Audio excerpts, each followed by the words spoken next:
"This ends today!" Claudia Thornhill screamed into my face before I'd even stepped out of my truck. I'd driven 16 hours to restore my family's century-old farmhouse, the place where my grandfather taught me carpentry and my grandmother planted wildflowers. Someone must have tipped her off. I was coming because she was already at my gate with a clipboard and fury in her eyes. This woman in her expensive suit claimed I owed $1,400 daily for violations that didn't exist on my deed. What I didn't know then was that documenting her threats would unravel a $1 million land grab scheme and become the evidence that destroyed her. If you've dealt with nightmare neighbors, comment below. The first thing I noticed was the light. Early June sunlight filtered through the original wavy glass windows, throwing golden patterns across the wide plank pine floors. I stood in the front hallway of my family's farmhouse, breathing in the smell of old wood and something green drifting from the overgrown garden. This was the house where my grandfather Hank taught me carpentry in his barn workshop, where my grandmother Rose grew vegetables that fed half the county. They'd have been gone 3 years, and I'd finally bought it back from a cousin who'd let it sit empty. I'm 40 now, a master carpenter who'd spent 15 years restoring Victorian homes in the city. But this house was different. This was blood. The farmhouse was built in 1923, sitting on 5 acres that used to be working farmland. Now subdivisions had sprouted up all around it like mushrooms after rain. I walked through the downstairs rooms, taking inventory. Original cast iron sink, hand-laid brick fireplace with a mantel. Grandpa carved himself 3 bedrooms upstairs. The place had excellent structural integrity. It just needed someone who understood historical restoration, and I had my building permit from the county, approval from the Historical Preservation Office, and a crew ready to start next week. I pulled out my phone and checked my files one more time. The deed was clean, transferred to my name 3 weeks ago. My lawyer friend Holden Pierce had reviewed everything. No easements, no restrictions, no HOA anywhere in the documentation. I had specifically verified that because I wanted nothing to do with that kind of bureaucratic nightmare. The land was mine for $650,000, and every piece of paperwork confirmed it. That's when I noticed the flyer stuck to the front gate. White paper, professionally printed header in bold red, Community Standards Notice. I walked down and pulled it off. The text informed me that this property was subject to Meadowbrook Homeowners Association guidelines and that any exterior work required advance approval from their Architectural Review Committee. Website and phone number at the bottom. No signature, no date. I read it twice, then checked my phone again. My deed said nothing about any HOA. I'd looked specifically for that. The unease that had been absent all morning suddenly arrived cold and heavy in my chest. The afternoon disappeared into documentation work. I photographed every room from multiple angles, measured windows and door frames, noted areas needing attention. By sunset, I had over 200 photos and a notebook full of measurements. I was carrying the last load of tools from my truck to the barn when a black luxury sedan rolled past on the road. Too slowly for someone just passing through. The windows were tinted dark. I couldn't see inside, but I felt eyes on me. The car reached the end of the road and turned around. When it came back, it was even slower. This time, it stopped at the end of my driveway for maybe 10 seconds before continuing on. I stood there holding a box of hand planes, watching until it disappeared. My grandfather's barn suddenly felt very far from the house. That evening, I sat on the front porch with a beer and my laptop. The fireflies were coming out over the fields. I pulled up the website from the flyer. Meadowbrook HOA. Slick and professional, with stock photos of happy families and perfect lawns. Mission statement about preserving community excellence. Board members listed with Claudia Thornhill as president. No photos. The Architectural Review Guidelines were a 30-page PDF covering everything from paint colors to fence heights to holiday decorations. But nowhere did it specify what properties the HOA actually covered. No map, no addresses, nothing concrete. I switched to the county records database and searched for Meadowbrook HOA. Nothing. State HOA registry. Nothing. Incorporation documents, legal filings, anything official. Nothing existed. The organization had a pretty website and apparently nothing else. I set my beer down and felt the unease shift into something sharper. This wasn't just bureaucratic confusion. This was wrong in a way I couldn't quite articulate yet. I called Holden. It went to voicemail. "Hey, it's Beckett. I need you to look into something called Meadowbrook HOA. They're claiming jurisdiction over my property, but I can't find any legal records. Call me back." I hung up and sat there as the sky darkened and the fireflies blinked their Morse code across the fields. Somewhere down the road, I heard an engine. I looked up fast, but it was just a pickup truck, an older model that belonged on this road, not the black sedan. I let out a breath I hadn't realized I was holding. Inside, I locked all the doors for the first time since I was a kid visiting. The house settled and creaked around me as I climbed to the second floor. My old bedroom overlooked the back fields. I'd bought a new mattress, but kept the iron bed frame Grandpa had welded in his shop. I lay there in the dark, listening to the sounds of the old house, trying to convince myself everything was fine. But I kept seeing that flyer, that sedan, that website with no substance behind it. An HOA that claimed authority over my property but didn't legally exist had somehow known exactly when I arrived. They'd been watching, waiting. This was my home, my property, my heritage. Nobody was going to take that away from me. But as I stared at the ceiling in the dark, I realized I had no idea what I was actually up against. That ignorance wouldn't last long. By morning, Claudia Thornhill would make sure of it. The envelope arrived via FedEx at 9 in the morning, 3 days after I'd found that flyer. I was measuring the porch railings when the truck pulled up. The driver handed me a thick packet that required a signature. The return address said Meadowbrook HOA in raised lettering that looked expensive and legitimate. I tore it open standing right there. The first page was heavy cardstock, with a header in bold red ink, Notice of Violation. Below that, 7 numbered items. Exterior paint color, not pre-approved. Fence height exceeds a maximum of 4 feet, the original 1923 picket fence somehow illegal. Construction materials stored without screening. My permitted lumber and tools, suddenly a crime. Commercial vehicle parked in driveway, meaning my work truck on my own land. The lawn exceeds 3 inches in areas I hadn't mowed yet. The bottom listed fines $200 per day per violation, $1,400 daily starting immediately. 5 days to comply or face legal action. I called Holden immediately. He answered on the second ring. I checked into Meadowbrook HOA. There's no official record, nothing filed, no state or county trace at all. Legally speaking, it's vapor. I stared at the notice in my hand. Then what am I holding? I photographed every page and sent them. Heard him whistle low. That's fraud. Textbook extortion. Don't pay a cent. Virginia's a one-party consent state, so if they show up in person, record everything. Keep every document, timestamp everything. This is a sophisticated scam, and you need to build an airtight case.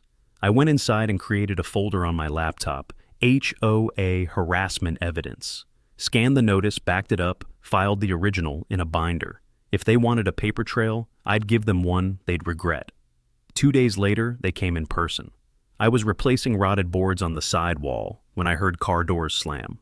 3 people walked around from the front without knocking, appearing like they owned the place. The woman in front was early 50s, dressed with rigid precision hair, pulled tight, her smile sharp and practiced. Behind her came a man in his 40s with a clipboard and a younger woman with an expensive camera. "Mr. Ramsey, I'm Claudia Thornhill, president of Meadowbrook HOA. This is Emmett Grayson and Iris Pendleton. We sent you a notice. You haven't responded." I set down my hammer and pulled my phone, opening the voice recorder before sliding it into my shirt pocket. "I received your notice. I also verified with the county that my property isn't part of any HOA. The deed is clear." Claudia's smile widened, which made it worse. "The county made an error. We've had jurisdiction since 2019. Now we're here to document your violations." Emmett stepped forward with his clipboard. Iris raised her camera. I moved to block them. "This is private property. You don't have permission to be here. We have authorization under HOA bylaws to conduct compliance inspections." Claudia said, her voice dropping into something colder. "Refusal to cooperate will be added to your violation list. Show me one legal document proving you have any authority over this property." The words came out harder than I'd intended, but I was done being polite. Something flickered behind Claudia's eyes. Not anger exactly. Calculation. She was measuring me, deciding how hard to push. "You'll receive all necessary documentation," she finally said. "Right now we're doing our job." Iris moved around me and started photographing my house. I stepped into her path. "I'm telling you for the last time, leave my property or I'm calling the sheriff." The word sheriff landed differently than I expected. Emmett glanced at Claudia. Iris lowered her camera slightly. Claudia held my stare for 5 long seconds, then produced that terrible smile again. "We'll leave, but you have 3 days left to comply. After that, we file a lien against your property." She leaned in slightly, her composure calculated rather than sincere. "Mr. Ramsey, we have attorneys. We have a board. We have resources. You're one man with a property you can't afford to lose. Fighting us is the worst decision you could make." They walked back to the front. I followed at a distance. Claudia stopped at her car, a black sedan I immediately recognized. The same one that had cruised past 3 days ago. She'd been surveilling me from the beginning. "3 days," she called out. "Then this gets ugly." The sedan's engine started with a purr that probably cost more than my truck. They drove off. I stood in my driveway, adrenaline making my hands shake, pulled out my phone, and stopped the recording. 12 minutes. Every threat, every false claim of authority, every attempt at intimidation. I sent it directly to Holden with a text, recorded the whole thing. They just threatened to file a lien. And he called back within minutes. I was still standing in the driveway. "Beckett, play me that recording." I did. When it finished, Holden was quiet for a moment. "That's criminal extortion. They just handed you everything you need. Keep documenting. Next time, get photos, license plates, faces. And for God's sake, don't engage with them again.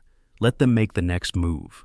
That night's sleep was impossible. I sat at my laptop at 2 in the morning pulling up property records.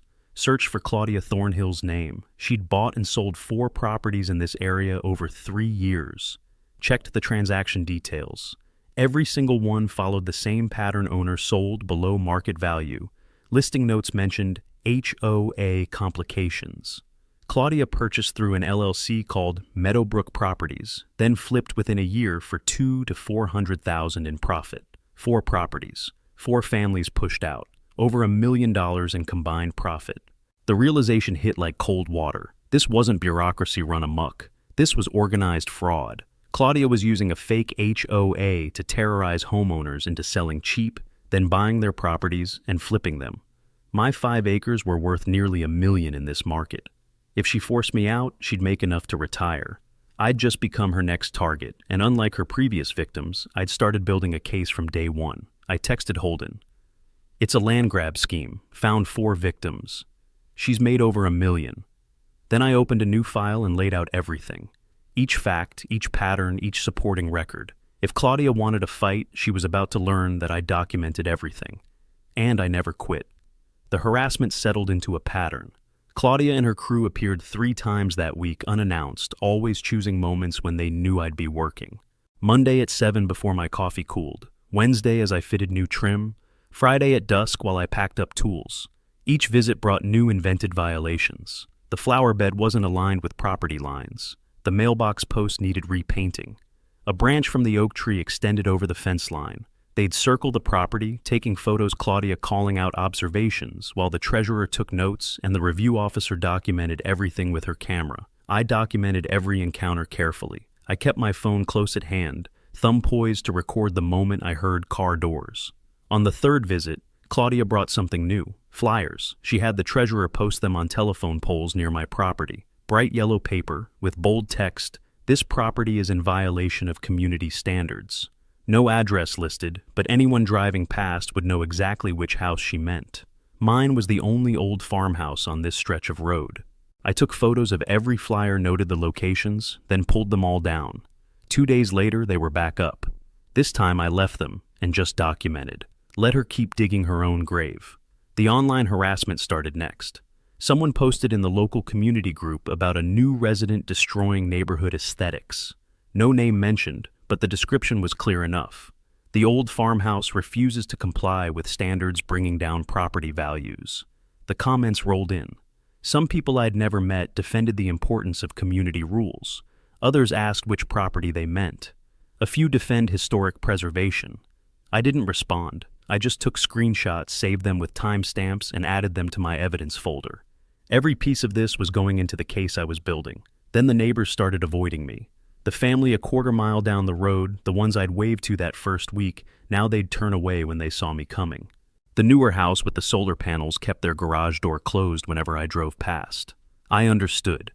They'd been told I was trouble, that I was fighting the HOA, that I was the problem. Claudia was isolating me, cutting off potential allies. Classic intimidation tactic. But she'd made one mistake. One neighbor didn't buy it. Mrs. Blackwood lived in the old farmhouse at the bend in the road, the only other pre-war structure still standing in the area. She was 74, lived alone since her husband died, and she'd watched this neighborhood change for 50 years. She appeared at my door one evening with a plate of cookies and a grim expression. "We need to talk," she said. I invited her in. We sat at my kitchen table, the one Grandpa had built, and she told me what I'd already started to suspect but needed to confirm. They did this to the Lawson family, 2019. Beautiful house, 2 acres, young couple with a baby. Claudia and her people showed up with the same routine: violations, fines, threats. The Lawsons fought for 6 months. The stress destroyed them. My wife had to quit her job. The baby wasn't sleeping because they weren't sleeping. Finally, they gave up and sold. Guess who bought the property? Claudia, I said. Mrs. Blackwood nodded. Through some company name, Meadowbrook Properties. She paid $150,000 under market value, flipped it a year later for full price plus, made close to $400,000. She leaned forward. "Son, this isn't about rules. This is about money. Your 5 acres are worth serious cash. She wants you gone so she can buy cheap and sell high. That's her whole operation." I felt something cold and sharp settle in my chest. Not fear anymore. Clarity. "How many families?" I asked. "That I know of 4, maybe more. The Lawsons were the first I witnessed personally. But I've seen properties change hands fast around here, always below value, always with stories about HOA problems. Then Claudia's company buys them." I pulled out my laptop and showed her the property records I'd compiled. Her face went pale. "You found all this?" "Public records," I said. "Everything's documented. Dates, prices, profit margins." Mrs. Blackwood sat back. "The Lawsons moved 2 states away. Last I heard, they were still recovering financially. But there were others. A widow elderly woman sold because she was terrified. A young couple just married couldn't handle the pressure. All the same pattern." She looked at me hard. "What are you going to do?" "Fight," I said. "But I need evidence. I need to talk to the previous victims. Think any of them would be willing to share their stories?" "The Lawsons would," she said. "I kept in touch. They'd love to see Claudia pay for what she did." After Mrs. Blackwood left, I sat in the dark kitchen and made a list. 4 confirmed victims, millions in fraudulent profit, a fake HOA with no legal standing terrorizing families out of their homes. And now I had proof documentation and witnesses. I called my lawyer. "Holden, I need you to start drafting a civil complaint. Fraud, extortion, intentional infliction of emotional distress. And I think we might have a RICO case." His laugh came through the phone. "Jesus, Beckett, you're not playing around." "Neither is she," I said. "She's made millions off this scheme. It's time someone stopped her." The next morning I woke up to the police at my door, 2 county officers looking uncomfortable. "Mr. Ramsey, we received a report about building code violations. Someone from a homeowners association called it in." I showed them my building permit, my county approval, and my historical preservation office documents. Everything legal, everything current. The older officer nodded. "Your permits are fine. Sir, who called this in, and an organization called Meadowbrook HOA, but they're not legitimate. I can prove it." The officer made a note. "If they call again claiming violations that don't exist, that's abuse of emergency services. We'll document this." They left, and I stood in my doorway, watching their cruiser disappear. I turned and saw the black sedan parked at the end of my driveway, Claudia behind the wheel watching, smiling. She'd just shown me she had reach, could weaponize the authorities, could make my life hell anytime she wanted. I pulled out my phone and took a photo of her car, license plate clearly visible. She saw me do it, and her smile widened. Then she rolled down her window. "You've got 2 weeks left, Mr. Ramsey. Then we file the lien. After that, we foreclosed. Hope that old house is worth the fight." She drove away slowly, making sure I watched her leave. I stood there with my phone, the photo saved, the threat recorded in my memory. 2 weeks. She'd just given me a deadline and a direct threat of foreclosure. I went inside and added it all to my evidence file. Then I started making calls. The Lawsons first. Time to find out exactly how many lives Claudia had destroyed. And time to make sure she never destroyed another one. I turned the spare bedroom into a war room. Whiteboard on one wall with a timeline running left to right. Claudia's property purchases dates, profit margins, victim names connected by red lines. Binder folders line the desk labeled recordings, photos, property records, witness statements. My laptop stayed open with automatic cloud backup running. If Claudia wanted to play hardball, she was about to learn I never stopped documenting. Holden helped me draft the strategy. 5 steps. Document every interaction, gather victim testimony, compile legal proof the HOA is fake, expose them publicly, then file a lawsuit with criminal referral. I wrote it on the whiteboard in block letters. You need evidence so solid they can't wriggle out, he said. Get them on tape admitting they want to buy your property. That connects harassment directly to profit motive. I installed 4 cameras: front door, back door, driveway, gate. Motion detection alerts sent to my phone, everything saved to cloud storage. $800 but worth it. Now every approach to my property was time-stamped and reordered. I tested each angle, crystal clear even at night. Perfect. Then I called the first victim. Everett Lawson answered cautiously. Mrs. Blackwood said you might call. You're dealing with Claudia too. I explained my situation, the fake violations, threats, recordings.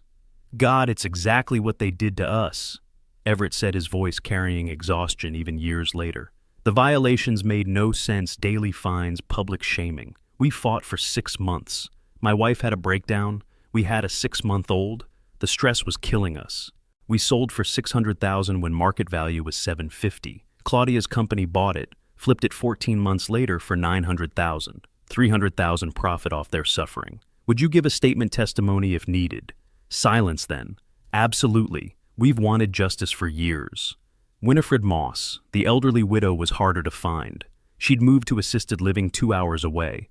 Her daughter answered suspicious and protective until I explained carefully. Eventually she put her mother on. Winifred's voice was thin, fragile. That woman terrorized me. I was 75 alone, and she made me afraid in my own home. I sold for $200,000 less than it was worth just to escape. Her voice cracked. I'll tell anyone who will listen what she did. The young couple had moved out of state, but Mrs. Blackwood had kept their email. I sent a detailed message. They responded within hours. We'll do whatever you need. Claudia destroyed our dream. First house newlyweds, and she made it a nightmare. It took us 3 years to recover financially. I compiled everything into a master spreadsheet. Each victim's financial loss, Claudia's purchase through Meadowbrook Properties, LLC, her eventual flip price and profit. The $1.2 million total confirmed exactly what I'd suspected. This wasn't isolated harassment. This was systematic fraud. I graphed it, made it visual, and sent it to Holden. He reviewed it over video call. This is prosecutable, RICO territory, if we can prove coordinated effort with her associates. Now I needed the final piece. I had recordings of threats, but I needed Claudia offering to buy my property on tape. Direct connection between harassment and profit. I called the number from the original flyer. A woman answered. Meadowbrook HOA, how can I help you? This is Beckett Ramsey. I need to speak with Claudia Thornhill. Hold music, then her voice. Mr. Ramsey, ready to discuss compliance. I want to discuss options, I said, keeping neutral. My phone was recording. This situation is causing stress. Maybe we can find a resolution. Her tone shifted instantly, warmer, almost friendly. I'm glad you're being reasonable. What kind of resolution did you have in mind? I'm wondering if there's a way to avoid the fines and legal action. What would it take? Well, Claudia said slowly, compliance with all standards would require significant investment. New paint fence replacement, landscaping, probably $50,000 in improvements. Or there's another option. We have investment partners interested in properties like yours. If you wanted to sell, we could facilitate that and make all of this go away. You'd get a fair offer, no realtor fees, quick close. Much less stressful. My heart pounded. What kind of offer? Your property is worth around $850 in this market. Given the current violations and necessary repairs, we could offer $700,000. Cash. Close in 30 days. You walk away with profit and no legal troubles. $150,000 below value. Exactly her pattern. Let me think about it, I said. Of course. But Mr. Ramsey, the offer expires when we file the lien. After that, your options become much more limited. I hung up and sat staring at my phone. She'd just offered to buy my property below market while simultaneously threatening legal action. Direct admission of her motive. I uploaded it immediately and sent it to Holden. He called back within minutes. "Beckett, she just confessed to extortion on tape. This is exactly what we needed." I looked at the whiteboard. All the pieces were there. Recordings, victim testimony, financial records proving the pattern admission of intent. The case was built. Now it was time to expose it publicly, make sure everyone knew what Claudia Thornhill really was. I searched for investigative journalists, found a local reporter who specialized in consumer fraud, sent her an email, fake HOA extorting homeowners for million-dollar land grab. Attached summary and key documents. Hit send. The war room was ready, the evidence was compiled, and Claudia had no idea the trap was about to spring shut. The reporter's name was Delaney Harper, and she called me back within 2 hours of receiving my email. "Mr. Ramsey, I've been covering consumer fraud for 8 years. What you've sent me is one of the most organized evidence packages I've ever seen from a civilian. Can we meet?" We met at a coffee shop halfway between her station and my property. She was late 30s, sharp eyes recorder, and notebook, already out before I'd finished ordering. I brought printed copies of everything. Recordings transcribed property records, highlighted victim statements, organized chronologically, financial analysis showing Claudia's profits. Delaney spread it across the table and went silent for 20 minutes, just reading and making notes. Finally, she looked up. "This is huge. This isn't just harassment. This is organized real estate fraud. How many victims have you confirmed?" "4 that I can prove. Mrs. Blackwood thinks there might be more. And you have them willing to go on camera. 3 confirmed. The 4th is elderly and fragile, but her daughter might speak for her."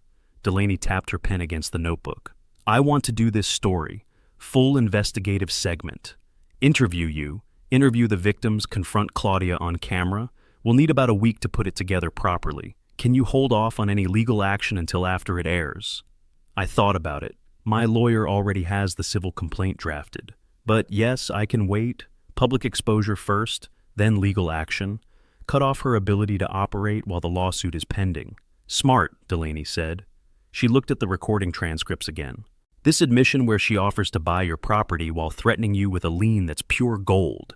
That's the centerpiece of the segment. Can I get the audio file?" I sent it to her phone right there. She listened with earbuds, and I watched her expression shift from professional interest to barely contained anger. She sounds so reasonable, so friendly, like she's doing you a favor while she's literally extorting you. "That's what makes her effective," I said. "She sounds legitimate, official, like she has real authority. Most people wouldn't know how to fight back." We spent another hour planning the segment. Delaney wanted to film at my property, showing the house that Claudia claimed was in violation. It's a beautiful historic farmhouse. Viewers need to see there's nothing wrong with it, that this is purely about greed. We scheduled filming for 3 days out. That gave her time to reach out to the other victims and arrange their interviews. "One more thing," Delaney said as we were leaving. "I want to ambush Claudia, show up at her office or home with cameras rolling. You said the HOA lists an office address. It's a UPS store mailbox." She smiled, and it wasn't friendly. "Even better, we'll get that on camera. Then we'll find her real address and doorstep her. She won't be able to ignore it when there's a camera in her face." The next 3 days felt like waiting for a storm. I continued my restoration work, replacing windowsills and sanding floors, but my mind was elsewhere.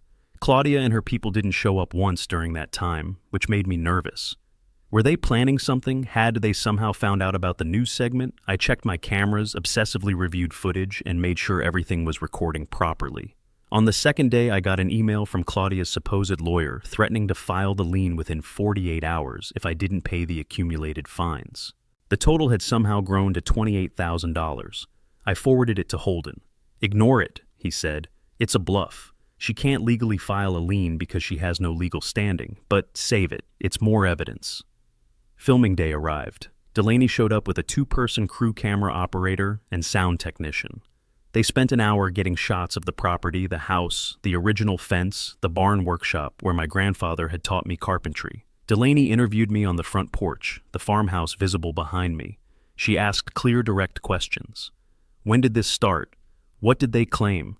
How did you respond? What did you discover?"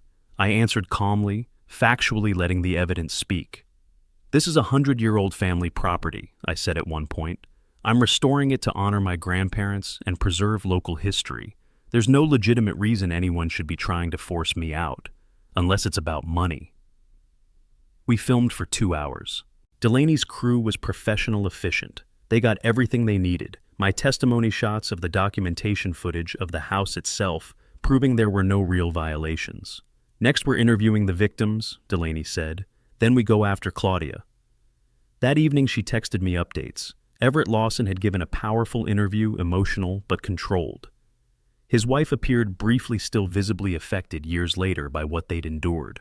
The young couple spoke via video call from out of state, describing how the harassment had derailed their entire lives. Winifred's daughter had agreed to speak on her mother's behalf, bringing documents showing the financial loss. "We've got everything we need, except Claudia's response," Delaney texted. "Tomorrow we doorstep her." I didn't sleep that night, kept imagining how Claudia would react when a news camera appeared. Would she deny everything? Would she threaten Delaney the way she'd threatened me? Would she finally realize the trap was closing? At 7 the next morning, Delaney sent me a video.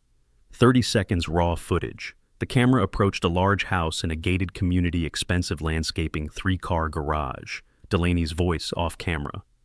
"Ms. Thornhill, I'm Delaney Harper with the local NBC affiliate. Can we talk about allegations that Meadowbrook HOA is a fake organization used to extort homeowners?" The front door opened. Claudia appeared, saw the camera, and her face went through a visible transformation. Shock, then rage, then forced neutrality. No comment. She tried to close the door. "Ms. Thornhill, are you the owner of Meadowbrook Properties LLC? Have you profited over $1 million from purchasing properties after harassing the owners through your fake HOA? This is private property. You're trespassing." Claudia's voice had gone shrill. "We're on a public sidewalk, ma'am. Public records show you purchased 4 properties in this area after the owners cited HOA harassment. Can you explain that? Get off my property or I'm calling the police. Do you know extortion is a felony?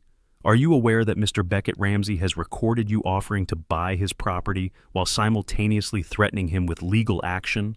Claudia slammed the door. The video ended. Delaney's text came through. "She's panicking. This is going to be perfect." The segment aired on Thursday evening during the 6 o'clock news. Fake HOA exposed $1 million land grab scheme targets homeowners. 8 minutes of devastating journalism. It opened with footage of my farmhouse, beautiful, in the golden hour light, while Delaney's voiceover explained the situation. Cut to me on the porch calmly explaining the harassment. Cut to the victims, each one telling their story with visible pain. Everett describes his wife's breakdown. The young couple explained how they had lost their dream. Winifred's daughter's voice shook with anger as she described her mother's terror. Then the financial analysis. Graphics showing Claudia's purchases, the below-market sales, the profitable flips. $1.2 million in profit over 5 years. Then my recorded phone call with Claudia. Her voice offered $700,000 for my property, worth $850,000. The threat that the offer expired when she filed the lien. The audio played over footage of property records showing her previous schemes. Finally, the ambush interview. Claudia's face as she saw the camera, her denials, her panic. The door slammed. Delaney's closing stand-up. We reached out to Meadowbrook HOA multiple times for comment. No one responded. We searched state and county records. Meadowbrook HOA is not registered as a legal entity. It has no incorporation documents, no official standing. Yet it has been used to harass homeowners, threaten legal action, and ultimately profit from forced property sales. We've contacted law enforcement. If you've been targeted by Meadowbrook HOA, please reach out to us or to local authorities. This is Delaney Harper reporting. My phone exploded. Texts, calls, messages. Neighbors I'd never met apologizing, saying they'd been told lies about me. People from the community group asking how they could help. Strangers messaging support, sharing the video, demanding justice. Mrs. Blackwood cried, saying she'd waited years to see Claudia exposed like this. Holden laughed. "Beckett, the DA's office just called me. They want all your evidence. They're opening a criminal investigation." I sat on my porch as the sun set, watching my phone light up, with notification after notification. The video had gone viral locally, spreading to state news sites, getting picked up by national consumer protection networks. Claudia's world was burning down in real time, but the best message came from Everett. "Thank you. You did what we couldn't. You fought back and won. She'll never do this to anyone else. I looked out at my property at the farmhouse my grandparents had built at the land I'd fought to keep. The fight wasn't over yet. The legal battle was just beginning. But Claudia had lost the thing she valued most, her ability to operate in the shadows. Everyone knew what she was now, and there was no coming back from that. Holden called me the morning after the segment aired with an idea that sounded insane. "Beckett, hear me out. To fight a fake HOA, you could create a real one." I was standing in my kitchen with coffee watching the sunrise through the wavy glass windows. "That's the opposite of what I want. I bought this property specifically because it had no HOA. "I know," he said, "but think about it strategically. Under state law, residents in an area can petition to form a legitimate HOA. If you get 50% of homeowners to sign, you can establish one with actual legal standing. That HOA would supersede any claims Claudia makes. You'd be president, you'd control the rules, and you'd prevent her from ever trying this again." I sat down at the table, the same one my grandfather built. "So, I'd become the thing I hate to destroy, the thing I hate more." "You'd become the thing you want to exist," Holden corrected. "Minimal rules, resident-focused, transparent. No aesthetic restrictions, no power games. Just a legal entity that protects the neighborhood from scammers. Think of it as community self-defense." I stared into my coffee. The idea was brilliant and terrible at the same time. "Let me talk to people first. See if there's even interest." Mrs. Blackwood was my first call. I walked over to her house and explained Holden's proposal on her front porch. She listened carefully, her weathered hands folded in her lap. "A real HOA," she said slowly, "run by us, not by criminals." "Exactly. Minimal dues, maybe $100 a year just to cover filing fees and community events. No restrictions on paint colors or fence heights. Just a legal structure that says this neighborhood is organized, and Claudia has no authority here." Mrs. Blackwood nodded.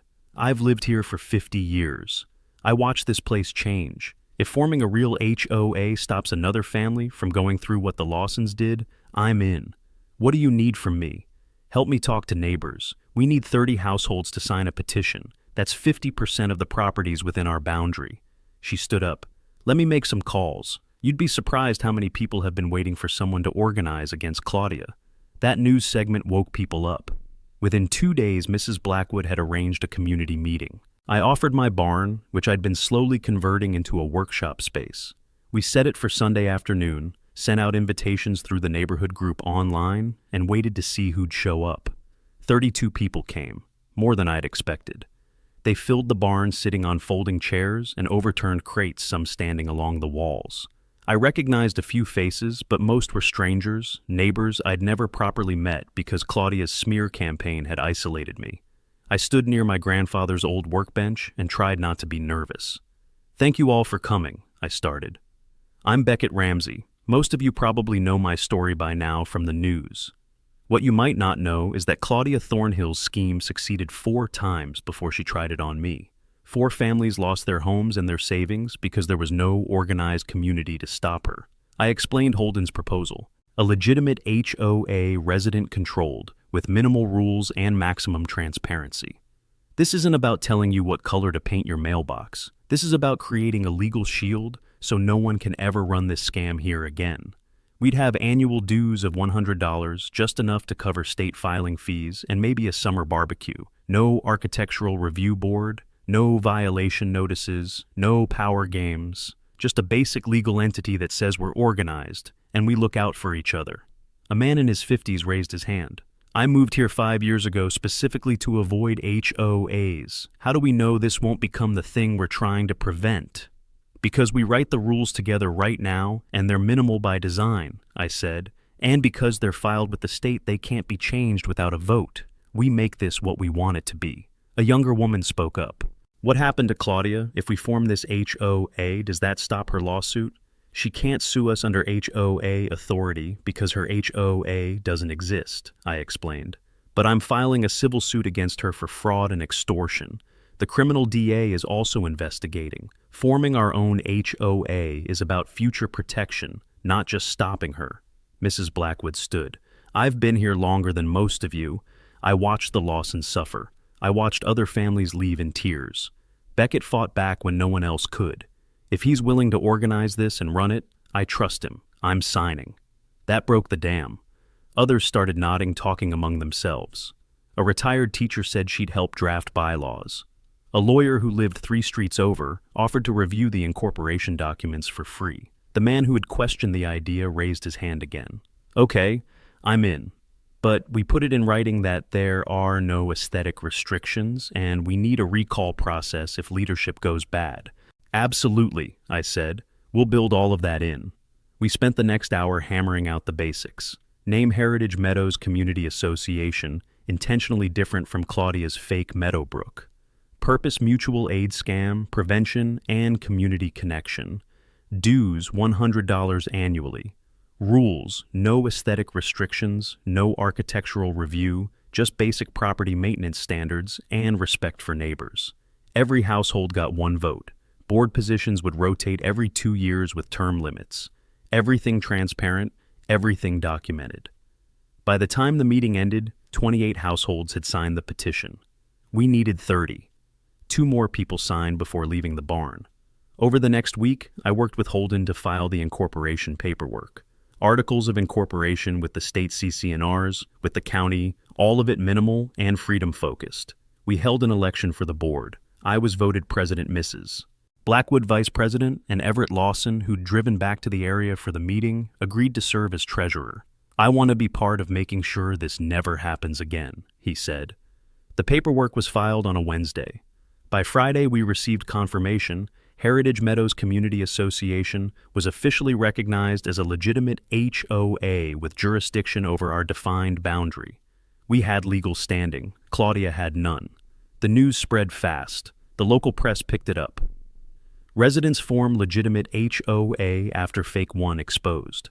I gave a brief statement to Delaney, who did a follow-up segment. We're not trying to control our neighbors. We're trying to protect them. This is what community organization should look like, by residents for residents with transparency and minimal rules. The response was overwhelmingly positive. People appreciated that we'd turned a defensive fight into something constructive. Claudia's response came through her new lawyer, a cease and desist letter, claiming we were using a name confusingly similar to Meadowbrook HOA and interfering with her business operations. Holden laughed when I forwarded it to him. She just admitted in writing that her HOA is a business, not a legitimate community organization. This helps our case. Also, she has no standing to send a cease and desist because Meadowbrook HOA doesn't legally exist.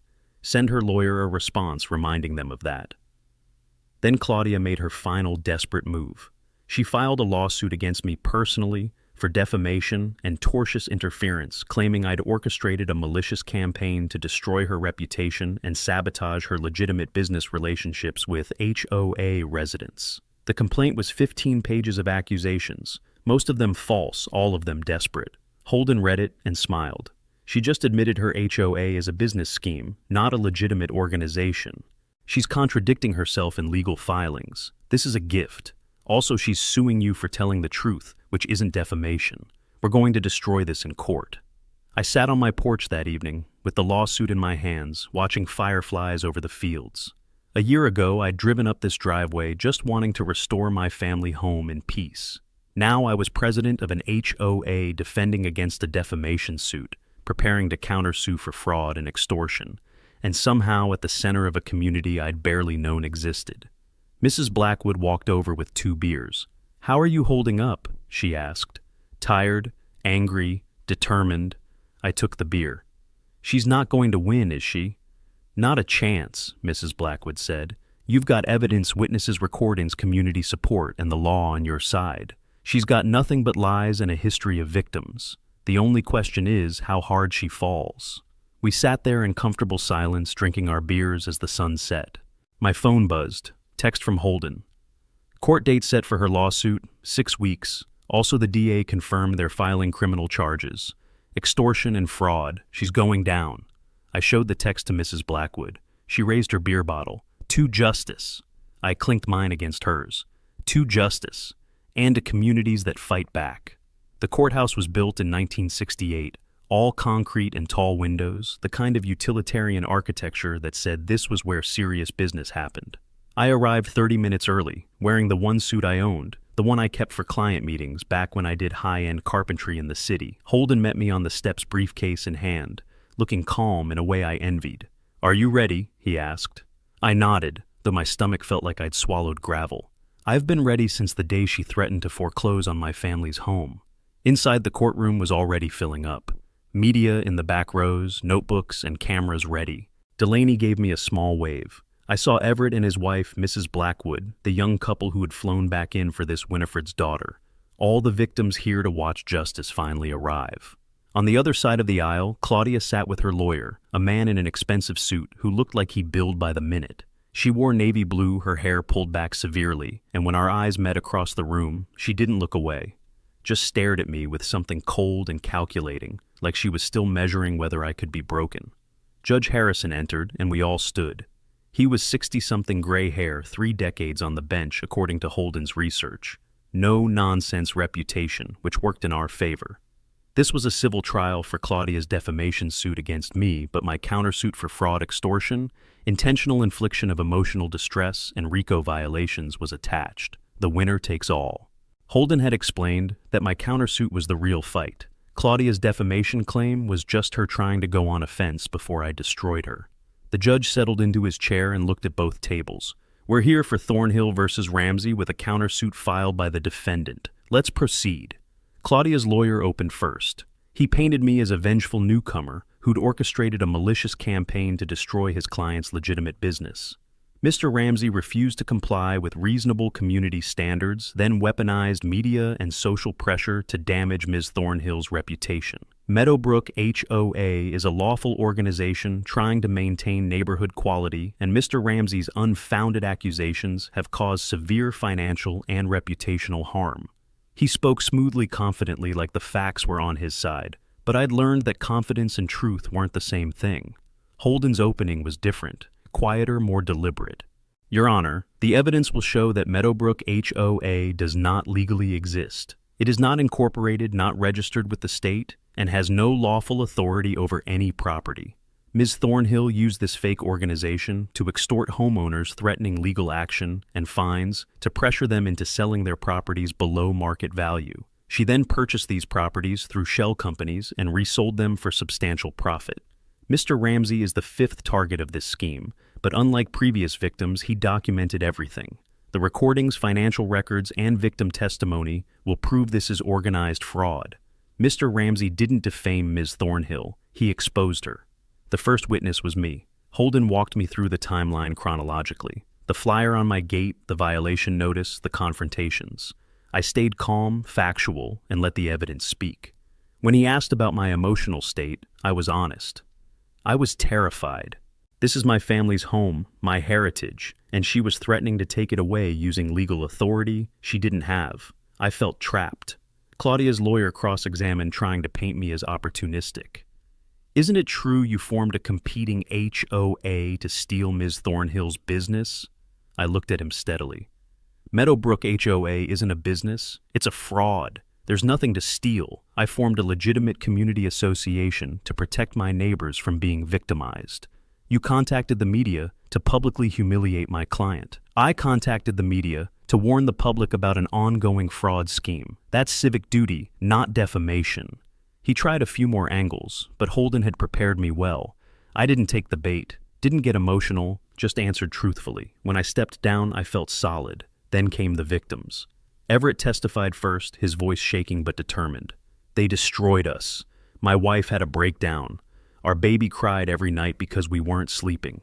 We sold our dream home just to escape the harassment. Then we watched Ms. Thornhill buy it cheap and flip it for hundreds of thousands in profit. Claudia's lawyer tried to suggest they'd simply made a bad business decision. Everett cut him off. "We made a desperate decision because your client terrorized us." Winifred's daughter testified about her elderly mother, voice tight with anger. "My mother is 78 years old. She was alone, widowed, and Ms. Thornhill made her afraid in her own home. She sold because she thought she'd lose everything if she didn't. That's not negotiation. That's extortion." The young couple testified via video link about their destroyed finances and shattered dreams. Each testimony built on the last, creating a pattern impossible to ignore. The jury, 8 people ranging from mid-20s to 70s, watched with increasingly grim expressions. Then Holden brought in the expert witnesses. A real estate attorney testified that the group lacked any recognized legal status, no filings, no authority whatsoever.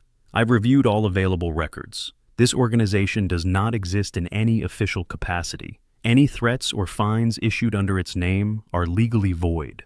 A forensic accountant walked through Claudia's financial records, showing the pattern of purchases through Meadowbrook Properties LLC and subsequent profitable flips. Total profit over 5 years from these 4 properties, $1.2 million. Each purchase followed the same pattern below market acquisition after the owner cited HOA harassment. Finally, Holden played the call. My phone call with Claudia offering to buy my property for $150,000 below value while simultaneously threatening me with a lien. The courtroom went silent, except for her voice coming through the speakers, friendly and reasonable and absolutely damning. You'd get a fair offer, no realtor fees, quick close. You walk away with profit and no legal troubles. But Mr. Ramsey there warning about the lien echoing through the courtroom. After that, your options become much more limited. When it ended, Holden let the silence sit for a moment before speaking. Ms. Thornhill connected her harassment directly to her desire to purchase Mr. Ramsey's property. This is extortion. This is her admitting her motive on tape. Claudia testified in her own defense, and it was a disaster. She claimed Meadowbrook HOA was legitimate, that paperwork had been filed, but was lost in bureaucratic processing. Holden's cross-examination was surgical. Ms. Thornhill, can you provide any incorporation documents? They're in process. For 5 years, it's complicated. Can you show any official correspondence from the state acknowledging your organization? I'd need to locate that. You can't because it doesn't exist, correct? She went silent. Holden pressed harder. Isn't it true your goal was to purchase properties below market value? That's not true. Then why did you offer to buy Mr. Ramsey's property while simultaneously threatening him? That was just a negotiation. Negotiation requires both parties to have a choice. Mr. Ramsey's choice was sell cheap or face your fake lien. That's not negotiation, that's extortion. Judge Harrison called for jury deliberation. 2 hours later, they returned. The forewoman stood. In the matter of Thornhill versus Ramsey, we find in favor of the defendant. Ms. Thornhill's defamation claim is without merit. A pause. In the matter of Ramsey's countersuit, we find Ms. Thornhill liable for fraud, extortion, intentional infliction of emotional distress, and RICO violations. The courtroom erupted in whispers. The forewoman continued reading the damages. $500,000 to me, $300,000 to the Lawsons, $250,000 to Winifred, $200,000 to the young couple. Total $1.25 million, almost exactly what Claudia had made from her scheme. Judge Harrison condemned Claudia's scheme and permanently barred her from any HOA activity, forwarding the case to criminal authorities. Outside, victims hugged while reporters pressed for statements. I kept it simple. Homeowners must document everything and fight back. Holden later told me the DA had filed criminal charges, extortion and fraud. Justice felt real. 3 months later, Claudia accepted a plea deal, 2 years in prison probation, full restitution, and a ban from real estate. Her accomplices cooperated. Families received compensation. Everett's check, Winifred's peaceful new home, the young couple's fresh start. Their lives were rebuilding. That mattered most. The farmhouse restoration finished in late summer, 18 months after I first drove up the driveway. I preserved every original feature possible: the wide plank pine floors, the brick fireplace, the wavy glass windows. The kitchen had modern appliances concealed behind period-style cabinets, and the upstairs bedrooms had their restored crown molding. My grandfather's iron bed frame sat in the master room, overlooking fields slowly reclaiming themselves. The barn became my workshop, smelling of sawdust and the kind of possibilities he would have recognized. Heritage Meadows Community Association thrived far beyond expectations. 43 households, now quarterly potlucks in the pavilion.